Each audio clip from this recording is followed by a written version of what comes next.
Assalamualaikum warahmatullahi wabarakatuh.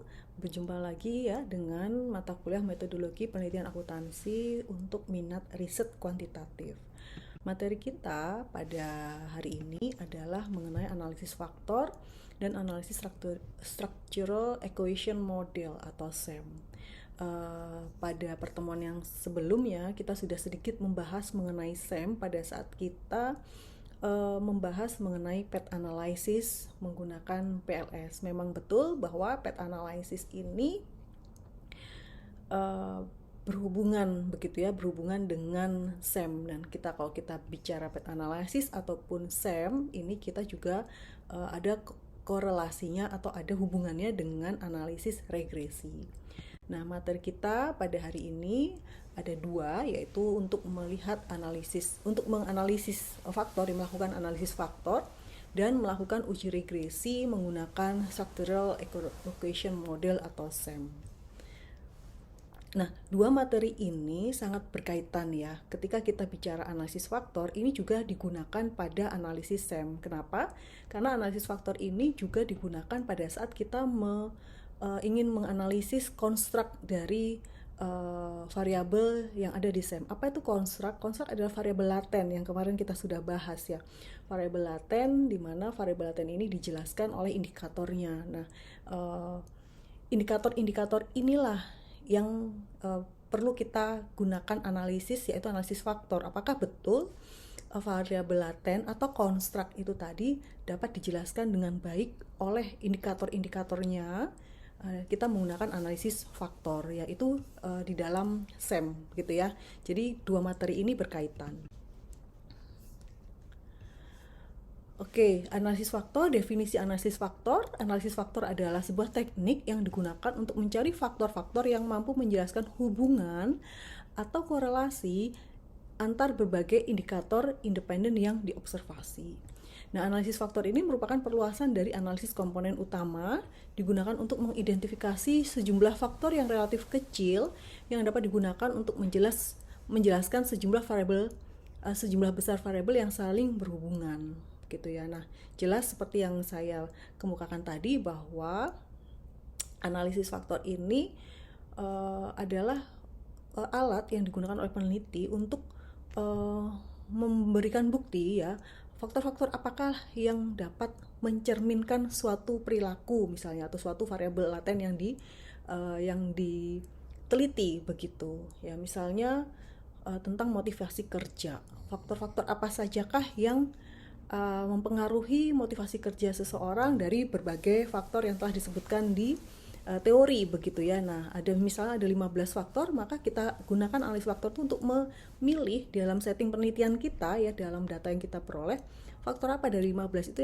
yang paling mencerminkan motivasi kerja dari responden yang kita teliti begitu. Nah, kadang hasilnya 15-15-nya menjelaskan dengan baik motivasi kerja, tapi kadang juga data menunjukkan bahwa dari 15 itu hanya 10 misalnya yang mencerminkan dengan baik atau mendeterminasi dengan baik variabel latennya, yaitu motivasi kerja gitu ya. Selanjutnya adalah tujuan analisis faktor. Analisis faktor ini bertujuan untuk menjelaskan struktur hubungan di antara banyak variabel dalam bentuk faktor atau variabel laten atau variabel bentukan. Jelas ya, confirm ya. Nah, faktor yang terbentuk merupakan besaran acak atau random quantities yang sebelumnya tidak dapat diamati atau diukur atau ditentukan secara langsung. Sepakat ya bahwa memang faktor-faktor ini adalah membentuk variabel laten begitu ya.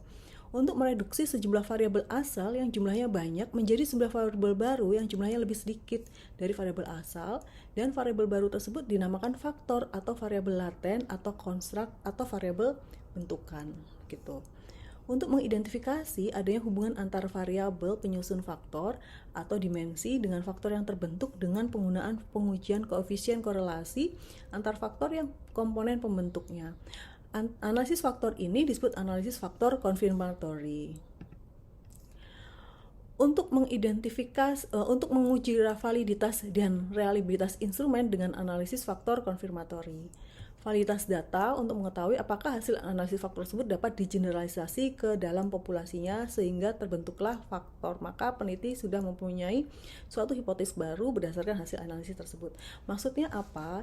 Jadi kita ingin mengetahui faktor-faktor apa yang mempengaruhi perilaku seseorang dalam menghadapi pandemi, misalnya faktor-faktor apa yang mempengaruhi perilaku entrepreneur dalam menghadapi pandemi. Sebelumnya mungkin belum ada yang secara jelas faktor apa. Nah, kita gali ya, kira-kira orang dalam menghadapi pandemi ini bagaimana perilakunya dalam menghadapi pandemi. Berarti ketidakpastian bisnisnya tinggi. Apa yang mendorong mereka untuk melakukan tindakan ketika dicetuskan oleh kondisi pandemi tersebut begitu. Nah, kita list faktornya apa. Yang pertama mungkin mengubah strategi.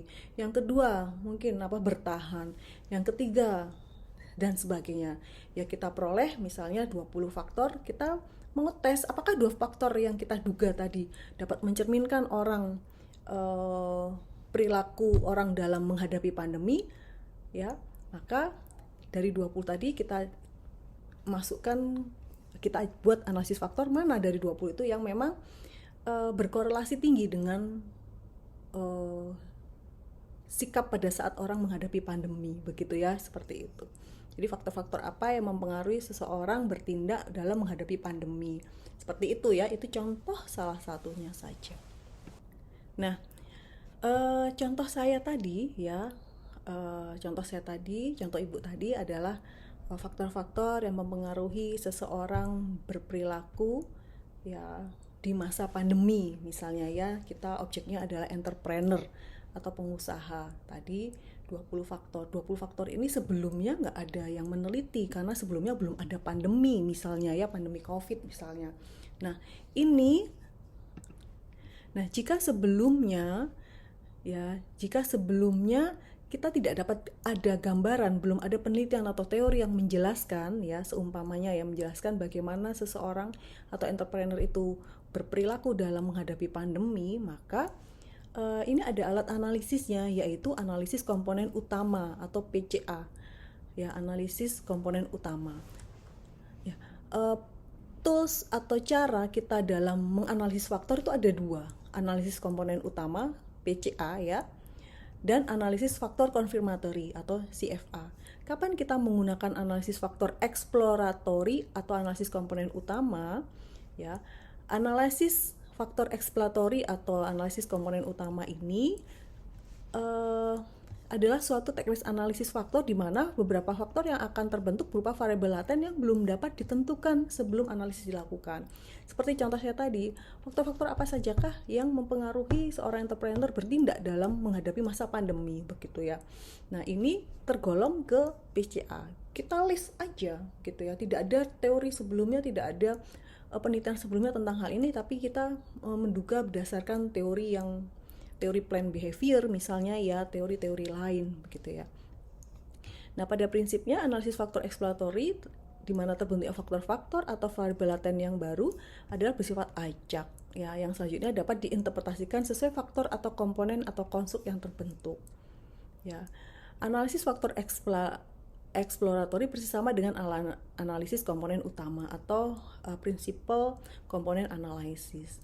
Dalam analisis faktor eksploratory, peneliti tidak atau belum memiliki pengetahuan atau teori atau hipotesis yang menyusun struktur faktor-faktornya yang akan dibentuk atau yang terbentuk, sehingga demikian pada analisis faktor eksploratory merupakan teknik untuk membantu membangun teori baru.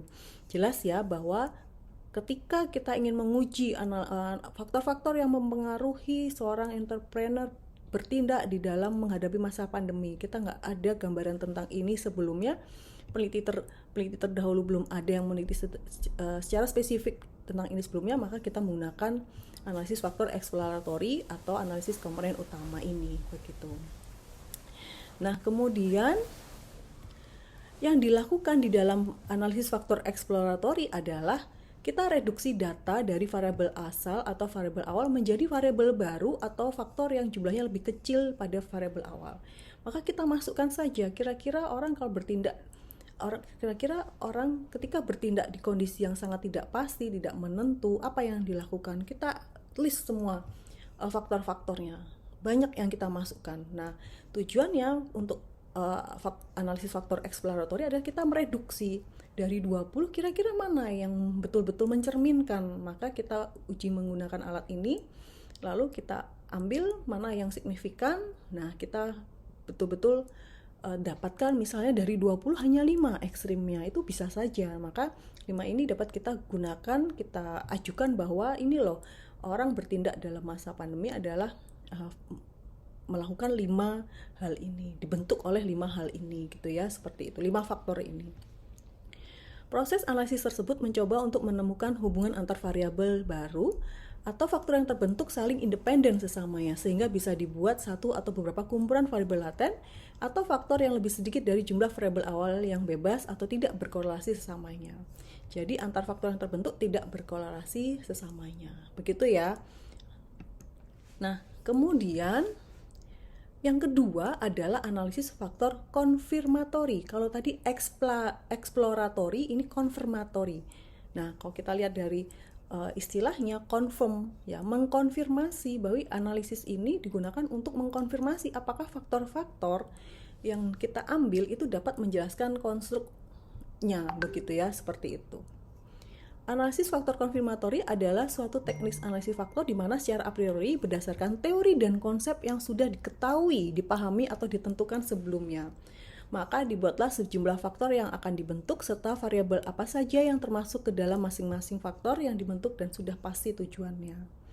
Ya, jadi ini untuk mengkonfirmasi. Jadi sebelumnya peneliti sudah punya gambaran ya. Orang akan memiliki kepuasan kerja ketika apa? Begitu ya, dia sudah punya gambaran sebelumnya apa yang membentuk, apa yang merefleksikan kepuasan kerja seseorang. Dia uji, itu sudah ada gambarannya. Nah, di setting penelitian dia, responden dia, mana dari faktor-faktor itu yang memang merupakan pembentuk, yang mengkonfirm pembentuk kepuasan kerja karyawan. Begitu, itu kita pakai CFA, begitu ya. Nah, kenapa? Karena memang ketika teori sudah ada, misalnya ada 10 faktor yang membentuk kepuasan kerja karyawan, begitu ya, itu sudah terbukti di sampel penelitian yang lain. Namun pada saat setting penelitian kita yang datanya berbeda, respondennya berbeda, mungkin saja kita uji dengan CFA ini ya 10 faktor tadi mungkin tidak semuanya ya, mungkin hanya 8, hanya 7 atau berapapun begitu ya. Nah, ini kita akan kita akan melakukan konfirmasi ke responden kita, data kita begitu ya, seperti itu. Pembentukan faktor konfirmatori secara sengaja berdasarkan teori dan konsep dalam upaya untuk mendapatkan variabel baru atau faktor yang mewakili beberapa item atau subvariabel yang merupakan variabel teramati atau observed variable. Tujuan konfirmatori adalah untuk mengidentifikasi adanya hubungan antara variabel dengan melakukan uji korelasi. Tujuan kedua adalah menguji validitas dan reliabilitas instrumen.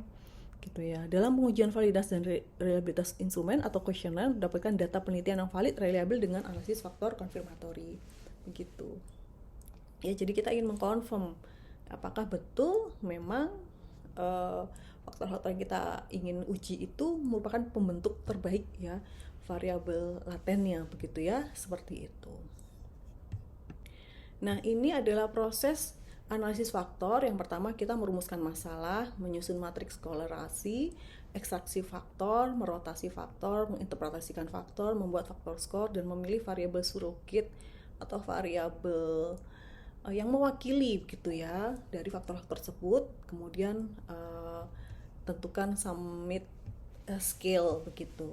Nah, yang pertama adalah kita merumuskan masalah ya, kita identifikasi tujuan analisis faktor.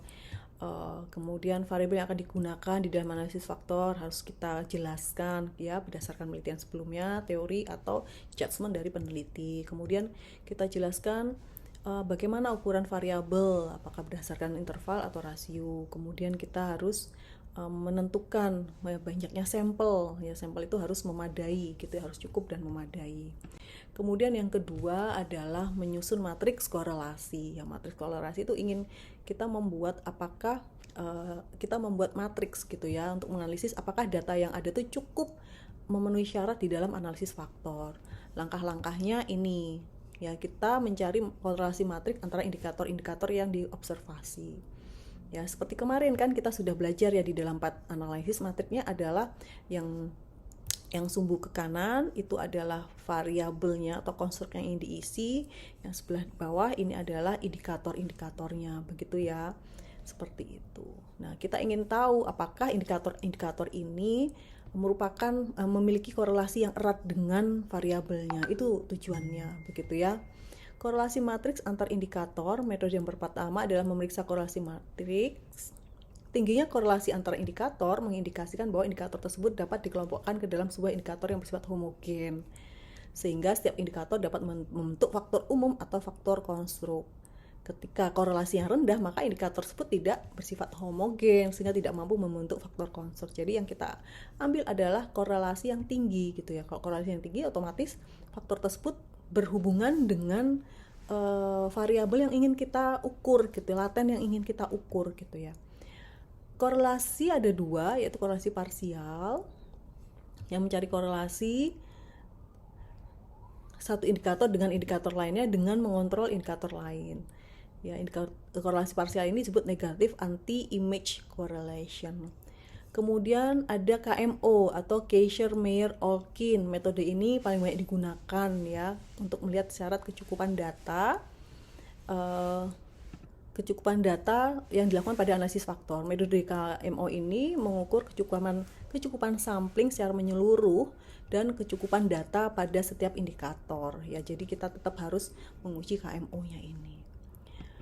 Kemudian ekstraksi faktor, kan kita tadi memasukkan misalnya 20 faktor, 50 faktor, lalu kita uji.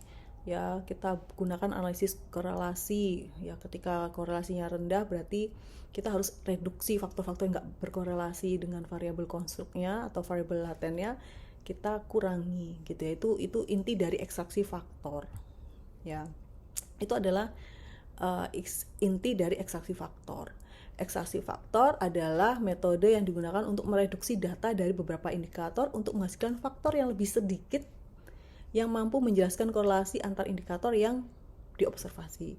Ada banyak metode ya untuk ekstraksi faktor. Jadi memilih ekstraksi faktor itu adalah dari banyaknya faktor itu kita pilih mana yang betul-betul mencerminkan konstruknya atau variabel latennya gitu ya. Yang pertama adalah PCA, Principal Component Analysis ya. Yang kedua adalah Principal Axis Factoring. Yang ketiga adalah Unweighted Least Square, Generalized Least Square, dan Maximum Likelihood, begitu ya. Nah, ini adalah metode-metode yang bisa kita gunakan dalam mengekstraksi.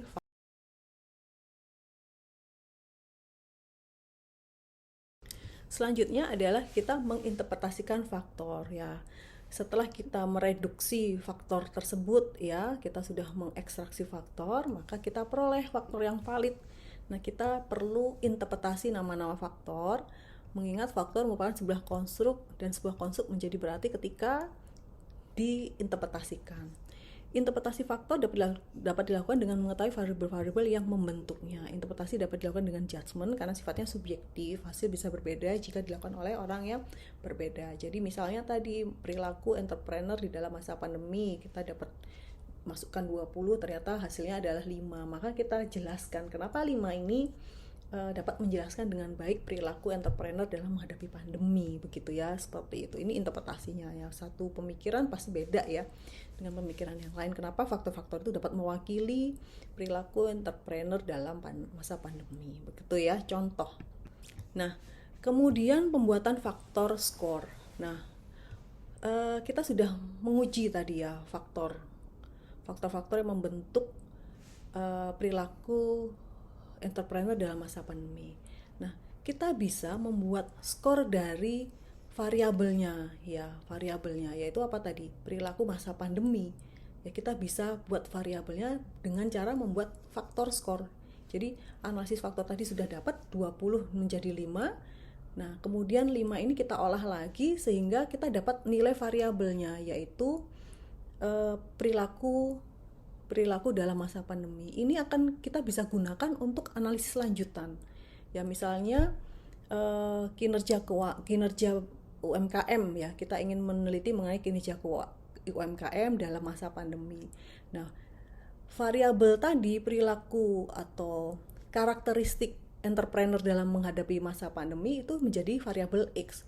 Nah, variabel X itu kan kita akan masukkan ya ke pengujian ya, apa yang mempengaruhi kinerja UMKM, maka kita masukkan regresi. Nah, kita ambil faktor skor ini gitu.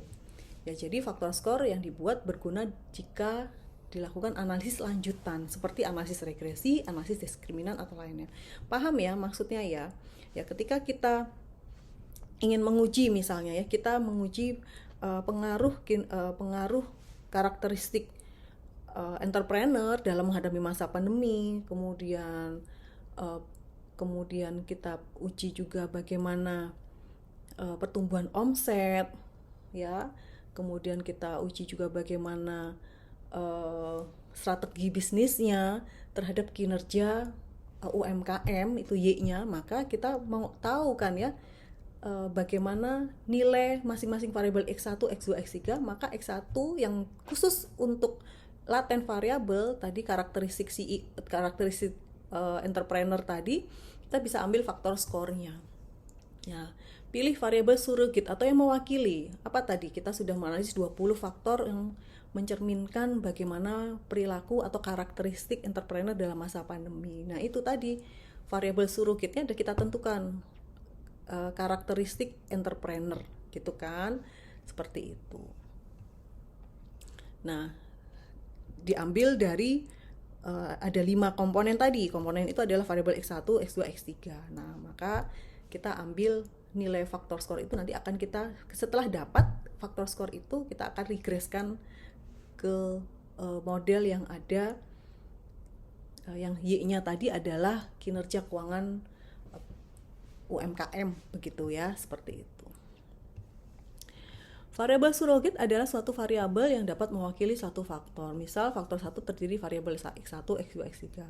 Maka yang paling mewakili faktor 1 adalah variabel yang memiliki faktor loading terbesar. Apabila faktor loading tertinggi dalam suatu faktor ada yang hampir sama, misal X1 0,9, X2 0,9, maka sebaiknya pemilihan surrogate variabel ditentukan berdasarkan teori, yaitu variabel mana yang secara teori dapat mewakili faktor, atau cara lain dengan menggunakan summate scale. Summate scale adalah gabungan dari beberapa variabel dalam satu faktor, bisa berupa nilai rata-rata dari semua faktor atau nilai penjumlahan dari semua variabel dalam satu faktor.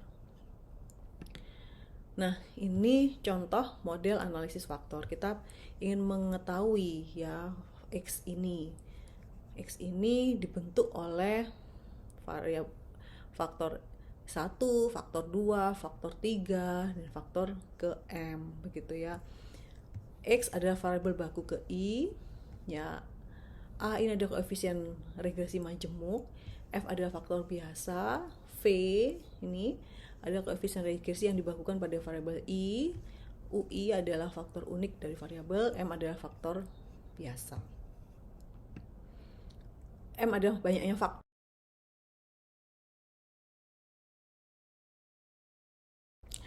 Nah, ini selanjutnya adalah alat uji statistik ya yang terkait dengan analisis faktor. Kita bisa gunakan Bartlett test.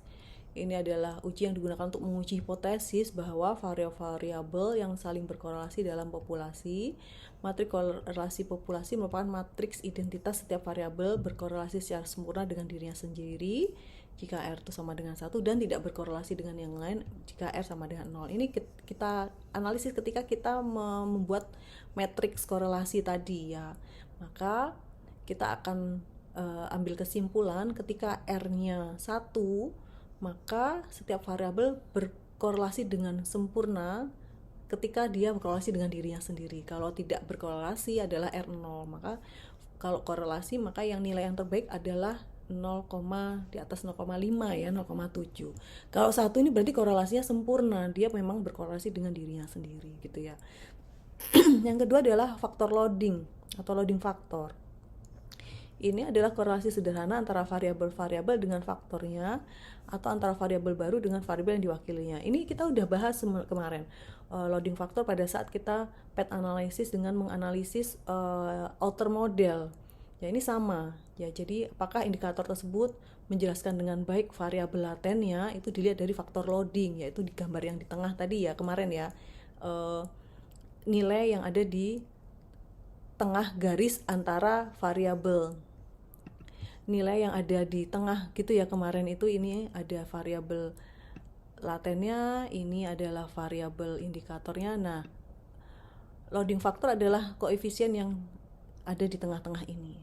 Gitu kan kemarin itu. Ketika ini adalah di atas 0,7, 0,5 atau 0,6, maka ini variabel indikator ini membentuk dengan baik variabel latennya. Begitu ya yang kemarin. Jadi jangan dilupakan materi yang kemarin. Begitu ya. Kemudian eigenvalue. Ya, ketika kita menganalisis faktor, maka kita juga menginterpretasikan eigenvalue. Ya, eigenvalue mewakili varians total yang dijelaskan oleh setiap faktor. Dilihat dari R square.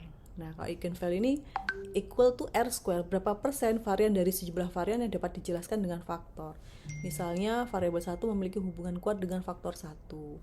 Ya, hubungan faktor 1 dengan variabel 1, 2, 3 adalah R square-nya 0,81, maka faktor 1 dapat menjelaskan V1, V2, V3 sebesar 81%. Begitu ya. Jadi ini seberapa kuat ya indikator-indikatornya itu menjelaskan variabel latennya, begitu ya, seperti itu.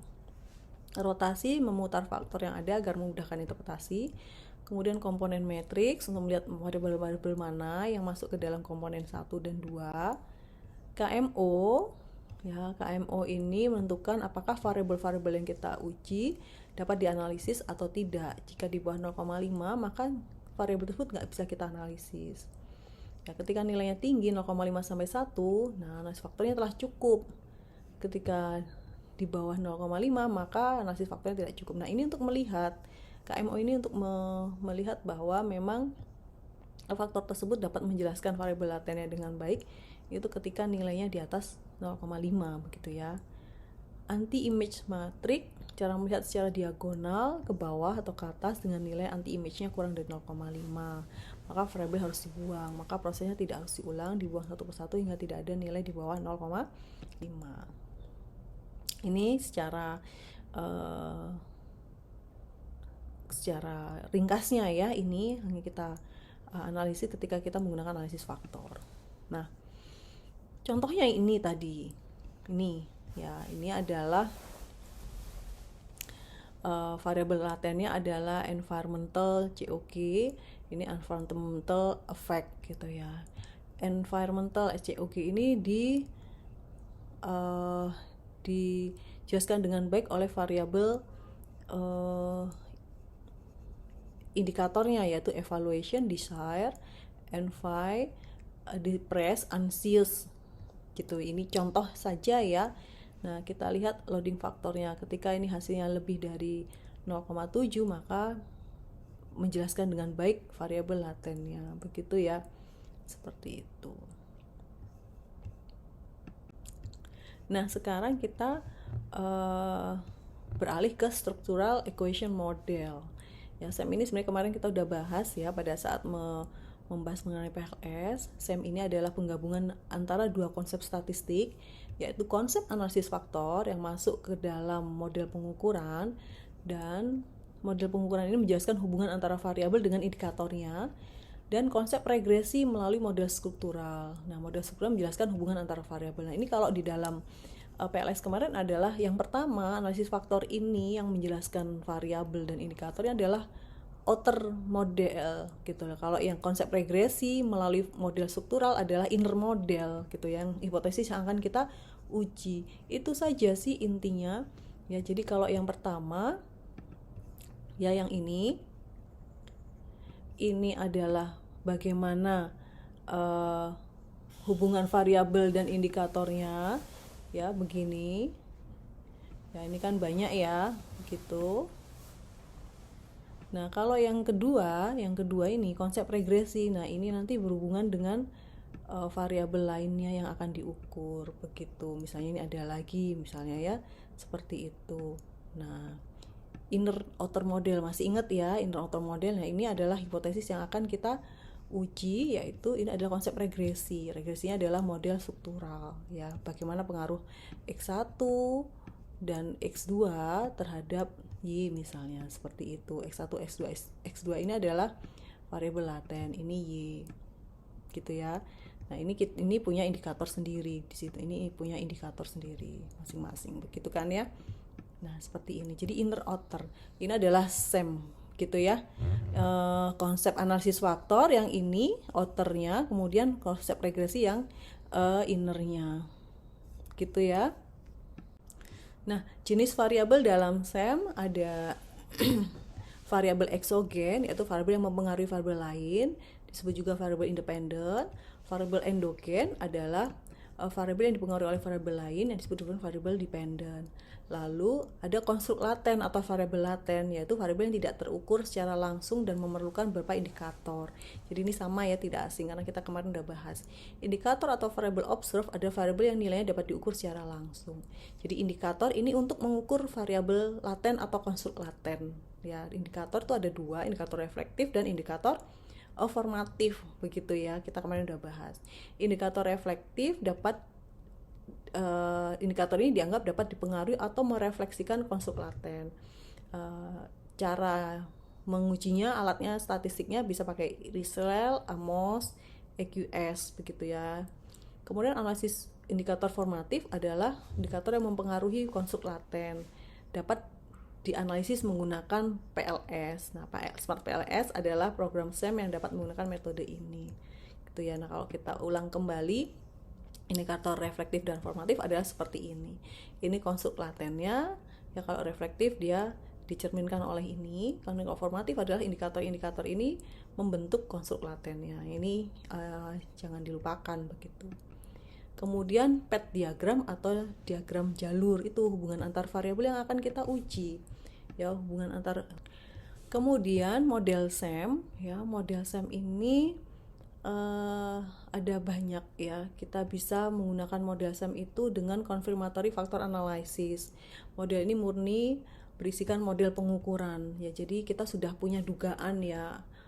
Confirmatory factor analysis ini salah satu model SEM. Artinya apa? Kita sudah memiliki dugaan bahwa variabel laten ini dibentuk oleh indikator-indikator yang secara teori telah terbukti menjelaskan variabel latennya begini ya. Ini kita kita analisis menggunakan confirmatory factor analysis. Apakah betul X1 ini dipengaruhi oleh X11, X12, X13. Ini kalau di dalam PET analisis ini adalah outer model ya, outer model. Apakah betul X11, X12, X13 ini menjelaskan dengan baik variabel X1 ya. Baru setelah baik ya, maka kita pakai regression model. Regression model kita regreskan dengan variabel dependennya, misalnya ini Y, dan tentu saja Y ini adalah variabel laten juga ya. Ada kotak-kotak di sini juga seperti itu, kotak-kotak indikatornya. Kemudian model SEM bisa dilakukan dengan model penelitian eksperimen. Ya, kemudian diaplikasikan pada analisis data penelitian eksperimen. Atau full model ya. Model dinamakan utuh karena di dalamnya menggabungkan antara model pengukuran dan model struktural. Begitu, artinya apa? Full model ini hubungan antara confirmatory faktor analisis dengan model regresi, itu full model ya. Kalau di PET analisis kemarin adalah inner outer ya semuanya, yaitu model struktural ya, maka dinamakan model struktural gitu ya, seperti itu. Nah, alat uji untuk SEM ini bisa pakai PLS, bisa pakai Amos, bisa pakai Riesel, dan bisa pakai Stata ya. Kalian Ibu rekomendasikan menggunakan Stata atau menggunakan Smart PLS juga bisa gitu ya. Nah, untuk tujuan terakhir ya, untuk interpretasi SEM ya, untuk memahami dengan baik, kita langsung saja bedah artikel ya, bagaimana implementasi SEM ini ke dalam sebuah penelitian. Ini contoh yang bagus sekali, Anda bisa klik di sini ya, di file yang Ibu berikan, diklik di sini. Ini ada artikel ya yang diterbitkan di Sinta 2, yaitu Jurnal Akuntansi dan Keuangan Indonesia ya, Jurnal FEB UI Sinta 2 ya. Ini judulnya adalah What Explains Students' Intention to Pursue Public Accountant as a Career ya, dilakukan oleh Sidik dan Sinaga tahun 2020. Kalau Ibu jelaskan di sini, latar belakang penelitian ini adalah kita tahu ya, public accountant itu berperan penting di dalam menjamin apa sih namanya, reliabilitas atau keterpercayaannya informasi untuk digunakan untuk perkembangan ekonomi. Nah, namun dari banyak hal ya, dari banyak negara termasuk Indonesia, itu sekarang makin kekurangan yang namanya public accountant ya, tidak mencukupi ketersediaan public accountant, sehingga dia ingin meneliti sebenarnya apakah mahasiswa akuntansi yang sudah level tertentu itu menjadikan profesi public accountant itu menjadikan profesi mereka, pilihan profesi mereka di masa yang akan datang. Nah, ini tujuan dari penelitian ini gitu ya. Nah, tujuan penelitian, dia ingin menggunakan basis teorinya adalah teori of planned behavior untuk menjelaskan faktor yang menjelaskan dengan baik ya keinginan student ya untuk mengejar karir sebagai public accountant. Itu tujuannya. Sederhana ya. Jadi dia ingin melakukan penelitian, dia apakah mahasiswa-mahasiswa akuntansi ini memang ingin berkarir sebagai public accountant. Itu teorinya dia gunakan adalah teori of planned behavior gitu ya. Metodenya yang dia lakukan adalah dia menyebar kuesioner ya, faktor-faktor apa saja yang mempengaruhi niat seorang student akuntan ya, mahasiswa akuntansi untuk mengejar karir sebagai public accountant. Kuesionernya disebarkan ke 115 accounting student dari seluruh Indonesia yang berpartisipasi dalam CPA Days tahun 2019. Dia menggunakan SEM ya, Structural Equation Modeling, sebagai teknik untuk menganalisis respon students ini gitu ya. Nah, studi ini menunjukkan bahwa ini hasilnya ya, bahwa dengan adanya SEM ini dia bisa membuktikan bahwa niat dari student ini secara signifikan dipengaruhi oleh attitude toward factor, attitude toward job related factor gitu ya. Ini yang dilakukan dengan menggunakan SEM ya. Nah, ini adalah model struktural yang dikembangkan oleh peneliti, bahwa intention ini yang akan diteliti ya. Intention apa? Niat dari accounting student untuk menjadi public accountant sebagai karir mereka dipengaruhi oleh apa? Dipengaruhi oleh attitude toward the behavior ya, sikap mereka terhadap public accountant, kemudian subjective norm dan perceived behavior control ini. Dan kalau kita lihat dari sini, keduanya ini saling mempengaruhi begitu ya, keduanya saling mempengaruhi. Nah, ini adalah model strukturalnya. Nah, hipotesisnya dikembangkan berdasarkan variabel latennya ya. Hipotesisnya dikembangkan berdasarkan variabel latennya. Attitude toward job itu dihipotesiskan menjadi 3 ya. Sikap atas pekerjaan, hipotesis 1, accounting student di Indonesia mempercayai bahwa profesi public accountant dapat meningkatkan social prestige ya, sama seperti karir yang lain. Jadi ini attitude toward jobnya diukur improve social prestige.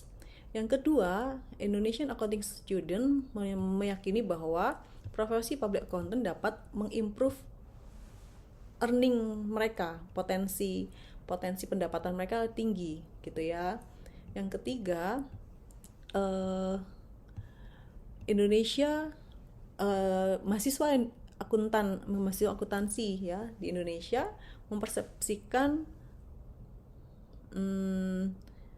sikap positif terkait dengan pekerjaan akuntan. Jadi dia mempersepsikan positif bahwa pekerjaan akuntan itu adalah pekerjaan yang positif gitu ya. Dia punya persepsi yang positif tersebut ya, seperti itu. Oke, yang hipotesis keempat di sini adalah tentang subjective norm atau norma subjektif, bahwa hipotesisnya adalah mahasiswa akuntansi di Indonesia itu dapat dipengaruhi oleh orang lain gitu ya untuk menjadi public accountant. Itu adalah norma subjektif. Jadi norma subjektif yang dianut oleh orang lain itu dapat mempengaruhi dia untuk memilih menjadi akuntan gitu. Nah, maksudnya ya. Jika orang lain bisa mempengaruhi student tersebut untuk memilih menjadi akuntan gitu. Kemudian yang hipotesis kelima adalah perceived behavioral control. Ini adalah persepsi dia terhadap profesi akuntan sendiri ya. Di sini hipotesis kelimanya adalah mahasiswa akuntansi meyakini bahwa untuk memperoleh dan mencapai kualifikasi public accountant itu tidak sulit begitu ya, tidak sulit sehingga itu yang mendorong mereka untuk menjadi public accountant begitu. Maksudnya paham ya? Jadi perceived behavioral control. Jadi persepsi mereka yang mengontrol perilaku mereka untuk memilih sesuatu, yaitu mereka mempersepsikan bahwa untuk mencapai profesi tersebut itu nggak sulit, dan untuk memaintainnya itu juga tidak sulit, sehingga mereka mau meraih profesi tersebut. Itu yang hipotesis kelima. Ini ukuran-ukurannya ya, ukuran-ukuran dari variabelnya. Variabel yang dia ukur, ini faktor-faktor yang dia ukur nih: social prestige, earning potential, job related factor, influence, difficulties. Ini adalah variabelnya ya, attitude towards behavior, subjective norm, dan perceived behavioral control ya. Ini ada ringkasan variabel yang diteliti ya, indikator kuncinya apa. Ini indikator kuncinya untuk mengukur variabel tersebut, dan ini ada referensinya ya. Ini nanti dikembangkan ke dalam kuesioner dia ya. Key indikator ini dikembangkan ke kuesioner dia, bagaimana dia mencerminkan social prestige begitu ya. Social prestige, earning potential, sama job related ini adalah variabel attitude toward behavior begitu, seperti itu ya. Nah, indikatornya ini elite status dan respect, itu untuk mengukur social prestige. Expected income dan long term earning potential untuk mengukur earning potential. Interest time, flexibility, learning opportunities and dynamic, itu untuk mengukur job related. Sedangkan subjective form itu influence, apa yang mempengaruhi mereka ya, pengaruh dari family dan other important people. Kemudian perceived behavioral control itu untuk kesulitannya gitu ya, seperti itu. Ini adalah data analisisnya. Data analisis dia menggunakan SEM ya. Untuk melakukan SEM ini maka yang dia gunakan adalah yang pertama tes pengukuran, model pengukuran ya, menguji model pengukurannya apakah memang betul KK indikator tersebut dapat menjelaskan dengan baik variabel latennya ya.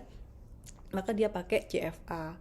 Kemudian dia juga gunakan goodness of fit, apakah model-model tersebut ya, model-model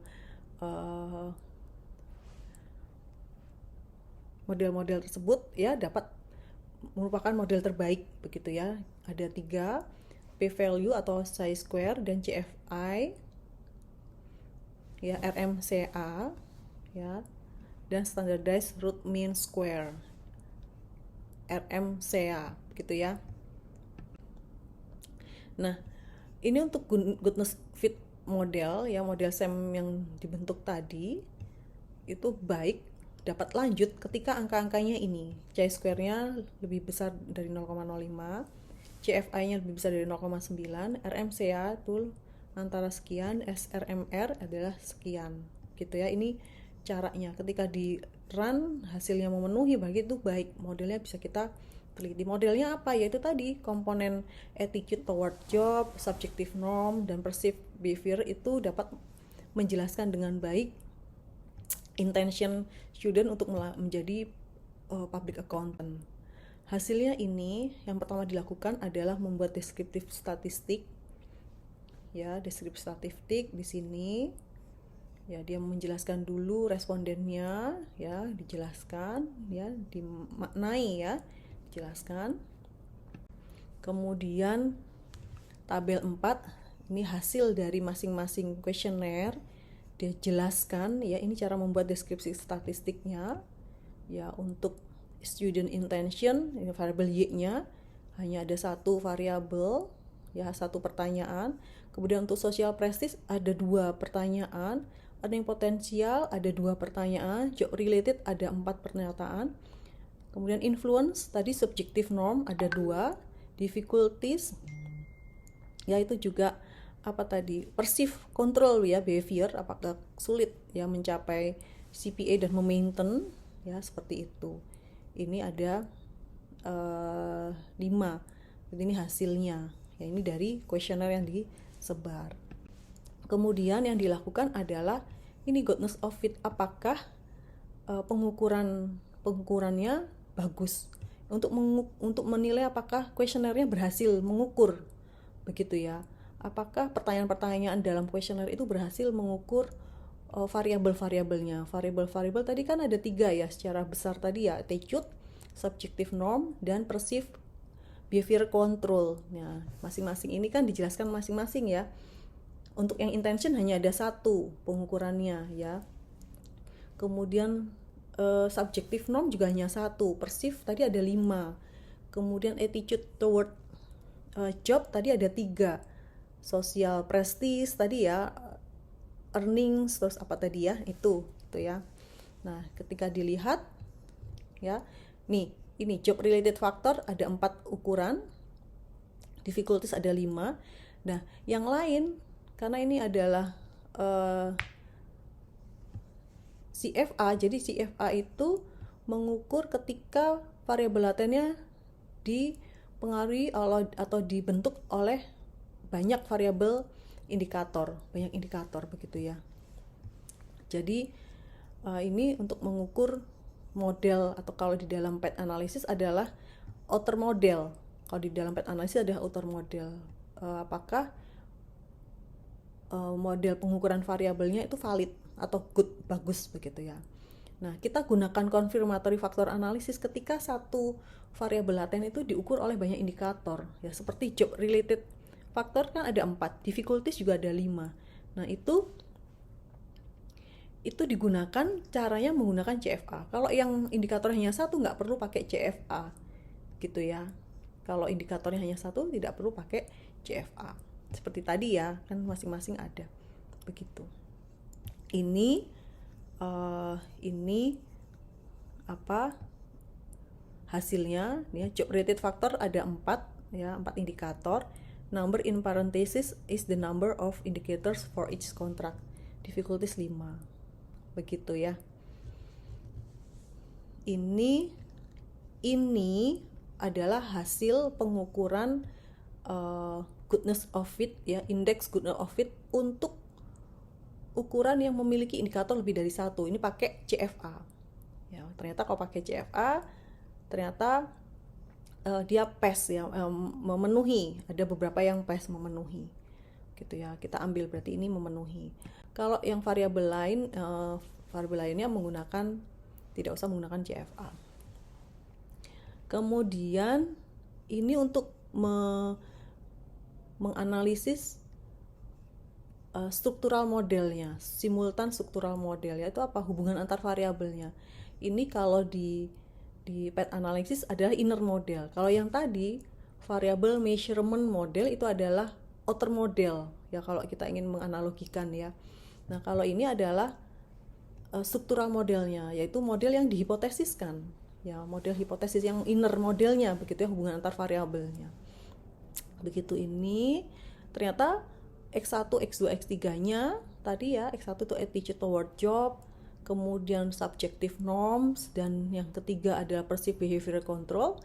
Itu bagus nggak menjelaskan intention, berpengaruh nggak menjelaskan intention ini, goodness of it. Jadi pilihan-pilihan variabel X-nya tadi itu apakah bagus menjelaskan intention ini dengan goodness of it. Diukurnya tetap ya pakai SCI-square, CFI, RMCA, dan SRMR. Ya, ini pas, nah kalau 3 ini bagus berarti dia bisa terus gitu ya. Lalu pengujian hipotesis terdiri dari 2 ya. Simultaneous measurement model, ini kalau di dalam PET analisis adalah outer model. Kemudian simultaneous structural model, ini adalah inner model. Inilah inner model. Ya, coba dilihat ya, social prestige, earning potential, and job related, ini adalah terkait dengan attitude toward job. Ya, masing-masing dijelaskan oleh variabel indikatornya. Kemudian influence ini adalah subjective norm, ini adalah difficulties adalah perceived behavior tadi. Nah, masing-masing sudah dianalisis measurement modelnya, ini bagus semua ya. Artinya indikator-indikator ini menjelaskan dengan baik variabel latennya, variabel konstruknya. Nah, jangan heran ketika ini beda tandanya karena ini adalah pakai SEM ya, notasinya akan berbeda dengan path analysis gitu ya. Kemudian antara variabel X-nya ya, variabel X-nya ke dalam variabel Y-nya di sini dilihat dari sini. Nah, dari angka sini kita lihat yang berpengaruh hanya ini, job related factor 0,00. Ini sama seperti signifikansi probability ya, uji signifikansi T gitu ya. 0,00 ini kan berarti signifikan, yang lainnya tidak signifikan. Begitu ya, di atas 10 semua ini ya.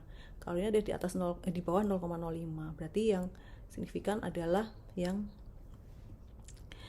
job related factor gitu ya. Ini angkanya hati-hati ya, ini untuk ini untuk ini untuk ini gitu ya.